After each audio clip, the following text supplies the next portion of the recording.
Assalamualaikum warahmatullahi wabarakatuh. Kaum muslimin dan muslimat, pemirsa yang budiman. Hadisatu Quraisyah yu'allimuna tafahum. Peristiwa Quraisyah mengajarkan kita toleransi yang baik. Pada suatu saat Rasulullah Sallallahu Alaihi Wasallam berkata di depan para sahabatnya yang diberikan tugas untuk mengepung Yahudi Bani Quraisyah. Kata Rasulullah, la yusalliyanna ahadakumul asra illa fi Bani Quraisyah. La yusalliyanna ahadakumul asra illa fi Bani Quraisyah.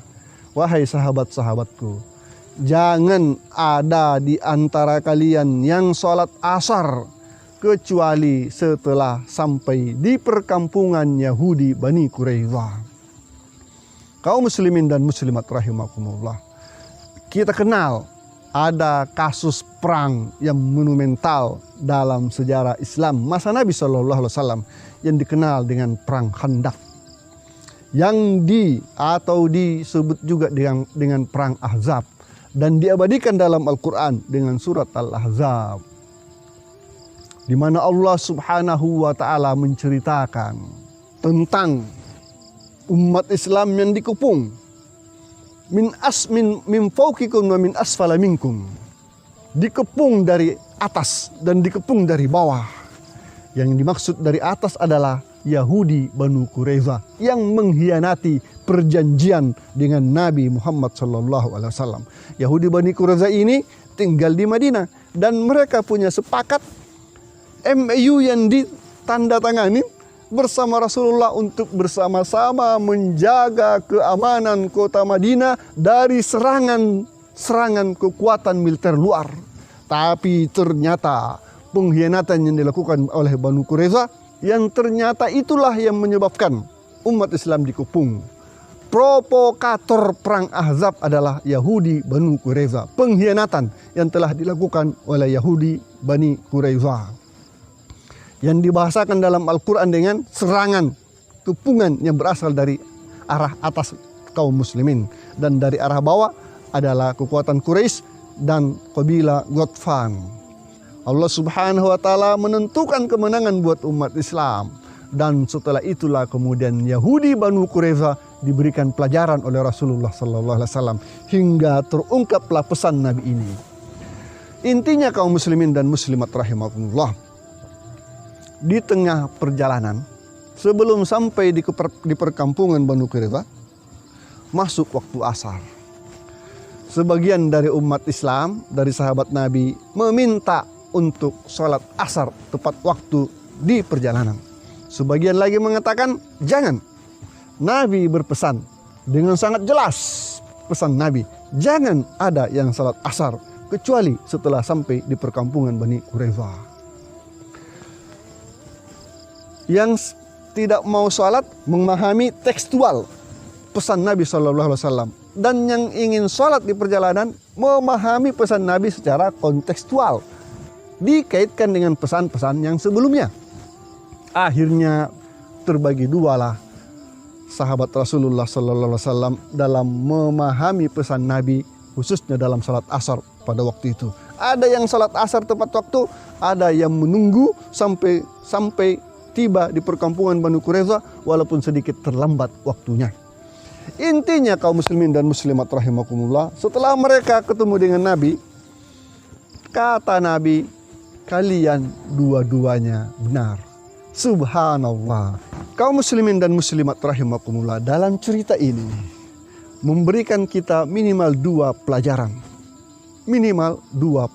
Pelajaran pertama adalah yuridullahu bikumul yusra wala yuridu bikumul usra.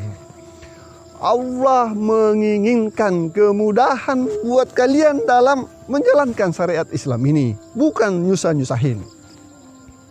Di antara kemudahan yang Allah inginkan kepada kita ini adalah dalam satu kasus kadang terjadi perbedaan pendapat, atau dalam bahasa lainnya ada pilihan lain, ada beberapa pilihan yang Allah ataupun Rasulnya berikan kepada kita untuk mengikutinya. Mana yang lebih menenteramkan hati kita. Dan kita harus objektif, tidak boleh fanatik dalam masalah ini. Contoh kasus umpamanya, salat tarawih ada pilihan. Yang mau salat 11 rakaat, yang mau salat 13 rakaat, yang mau salat 21 rakaat, yang mau salat 23 rakaat, yang mau salat 31 rakaat, yang mau salat 33 rakaat, yang mau salat 41 rakaat. Semuanya pernah dilakukan oleh generasi terbaik umat Islam, yaitu salafun saleh. Dan yang dimaksud dengan salafun saleh itu adalah 3 generasi. Generasi sahabat, generasi tabi'in, dan generasi tabi'ut tabi'in. Sudah selesai permasalahannya. Ini pelajaran yang pertama.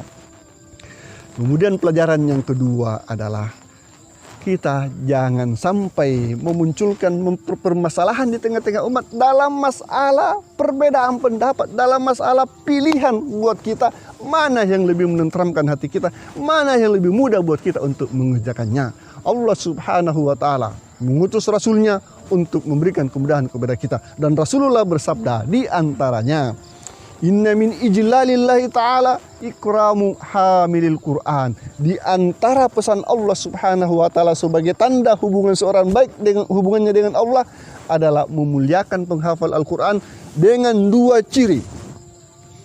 Ghairul ghali fihi, penghafal Al-Quran yang tidak mengamalkan Al-Quran dan tidak mengajak umat Islam untuk berinteraksi dengan Al-Quran secara berlebih-lebihan, terlalu ekstrim. Ada pilihan malah dipilih oleh orang lain, malah dicemooh. Ini ekstrim namanya. Walal jafi fihi, walal jafi minhu, dan juga tidak terlalu longgar. Sedikit-sedikit dilonggar-longgarin hingga jauh dari aturan Allah Subhanahu wa taala.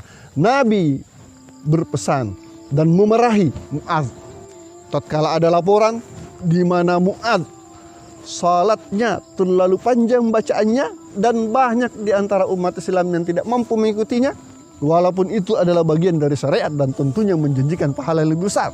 Apa kata Rasulullah? Afattanun anta ya Mu'adz? Wahai Mu'adz, apakah kamu ingin membuat permasalahan di tengah-tengah kehidupan umat Islam? Yassir wala tu'assir. Mudahkan dan jangan susah-susahin. Kaum muslimin dan muslimat rahimakumullah. Hadisatu Quraiza yu'allifunat tafahum. Peristiwa Quraiza memberikan kita pelajaran bagaimana hidup beragama, bertoleransi dalam masalah-masalah yang terjadi perbedaan pendapat di antara ulama.